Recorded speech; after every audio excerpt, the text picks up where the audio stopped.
Actress Marilyn Monroe overcame a difficult childhood to become one of the world's biggest and most enduring sex symbols. Her films grossed more than $200 million.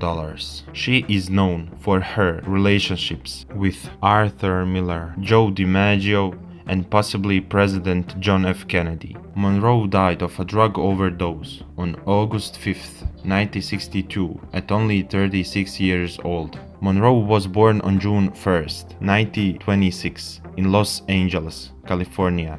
Monroe was named Norma Jeane Mortenson at birth, later baptized as Norma Jeane Baker. Growing up, Monroe spent much of her time in foster care and in an orphanage. In 1937, a family friend and her husband, Grace and Doc Goddard, took care of Monroe for a few years. The Goddards were paid $25 weekly by Monroe's mother to raise her. The couple was deeply religious and followed fundamentalist doctrines, among other prohibited activities. Monroe was not allowed to go to the movies, but when Doc's job was transferred to the East Coast, the couple could not afford to bring Monroe with them. At 7 years old, Monroe returned to a life in foster homes, where she endured sexual assault on several occasions. She later said that she had been raped when she was 11 years old. She dropped out of high school by age 15. Monroe had a way out through marriage, and she wed her boyfriend and merchant marine, Jimmy Doherty, in 1942. At the age of 16, Monroe never knew her father. She once thought Clark Gable to be her father, a story repeated often enough for a version of it to gain some currency. However, there is no evidence that Gable ever met or knew Monroe's mother,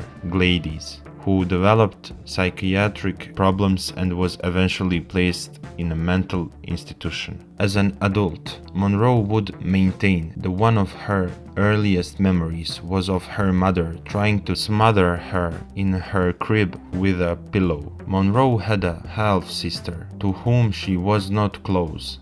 They met only a half dozen times. Monroe dreamt of becoming an actress like Jean Harlow and Lana Turner. When her husband was sent to the South Pacific, she began working in a munitions factory in Van Nuys, California. It was there that she was first discovered by a photographer. At first, Monroe wasn't initially considered to be star acting material. Her acting career didn't really take off until a few years later. With her breathy voice and hourglass figure, she would soon become one of Hollywood's most famous actresses. She proved her skill by winning various honors and attracting large audiences to her films. Monroe became a much admired international star, despite chronic insecurities regarding her acting abilities. She suffered from pre-performance anxiety that sometimes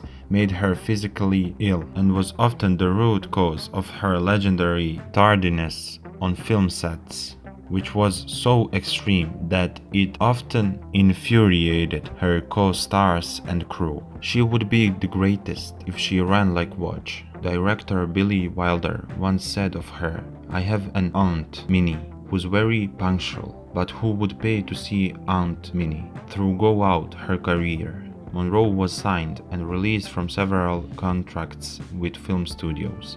In the mid-1950s, Monroe grew tired of bubbly, dumb blondie roles and moved to New York City to study acting with Lee Strasberg at the Actors Studio. By the early 1960s, however, Monroe's professional and personal life seemed to be in turmoil following unsuccessful relationships.